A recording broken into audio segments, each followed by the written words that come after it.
The battlefield of Varan 6 was silent.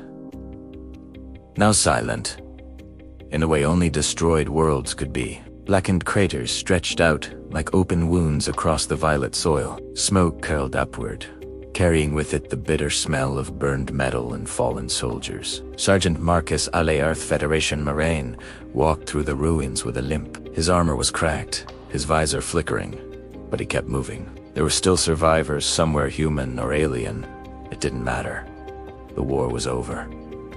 The humans had won. But victory never felt heavy until you saw who had paid for it. Marcus pushed aside a fallen beam and heard a faint, sharp sound. A gasp. He froze, listening. Then it was again a strained, weak exhale. He lifted another piece of debris and then another until a body came into view. An alien. A Kylori warrior. Her exoskeleton armor was a deep turquoise, cracked in several places. 4 slender arms lay motionless beside her. A glowing blue liquid Kylori blood pooled beneath her broken legs. She was paralyzed from the waist down.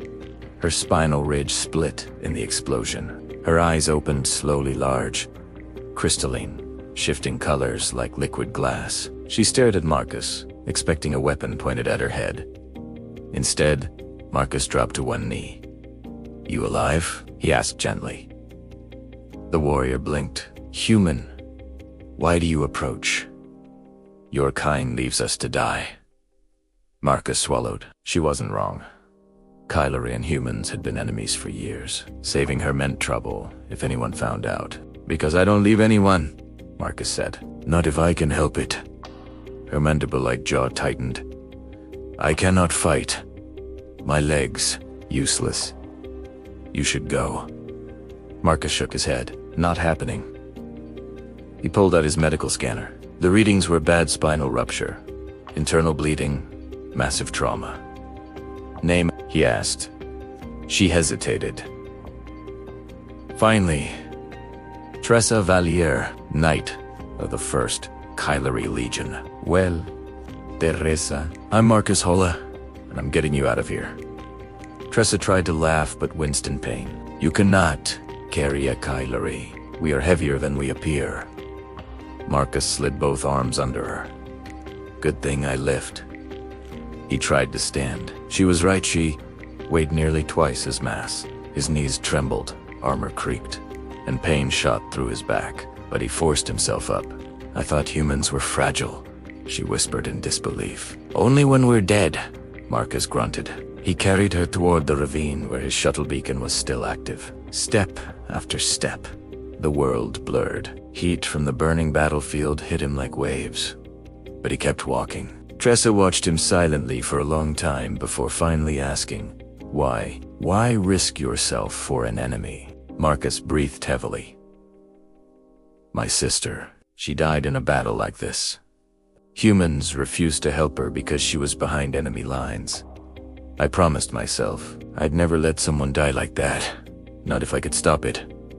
Tressa's glowing eyes soft. "Your sister.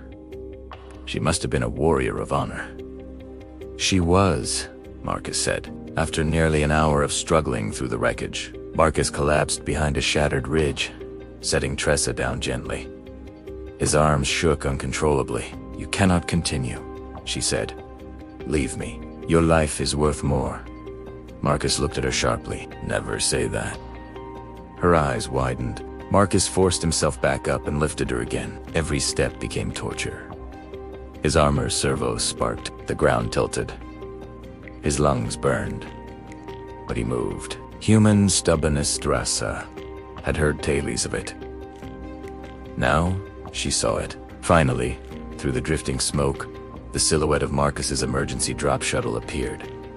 A small, triangular, craft damaged, but functional. Marcus nearly cried from relief. He set Tressa inside and pressed the medpod activation.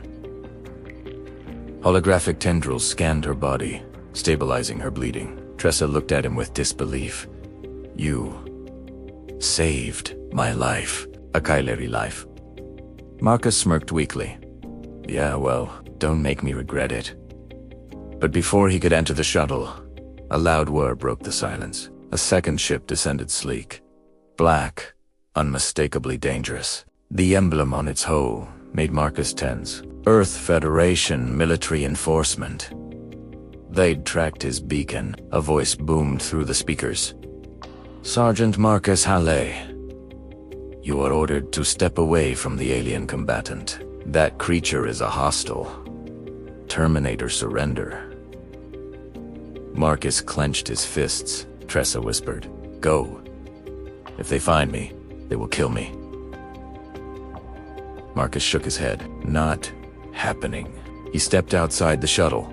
Hands up. Soldier, the commander's voice echoed. You are harboring the enemy. That is treason. You know the penalty. Marcus took a deep breath. Then consider this my resignation. He slammed his fists down on the shuttle's console. The door sealed shut. The engines roared to life. Shuttle is launching unauthorized. Halt immediately, the commander shouted. Marcus ignored him. He sprinted toward the craft as it began to lift. Bullets sang past his ears, sparks exploding around him. A round clipped his shoulder. He stumbled. One last leap, he grabbed the edge of the shuttle hatch as it ascended. His grip slipped. Tressa's arm, one of her upper ones, shot out of the hatch, grabbing his wrist with surprising strength. She pulled him inside. The hatch closed behind him as the shuttle broke through the smoky cloud layer. Marcus collapsed, panting, bleeding. Tressa leaned over him, her crystalline eyes glowing softly. You risked your life, not once, but twice. For me, she whispered. Why do humans do such impossible things? Marcus chuckled weakly.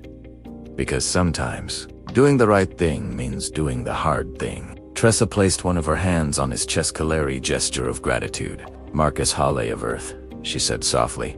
As long as I live, you will never stand alone. My people may fear you, but I will honor you. Marcus smiled faintly as darkness pulled at his vision. Glad to hear it, partner. The shuttle carried them toward the stars, toward uncertain futures, interstellar politics, and the consequences of saving an enemy. But for the first time in years, Marcus felt hopeful, because sometimes peace begins with one person refusing to walk away, and on Variant 6, that person had been him.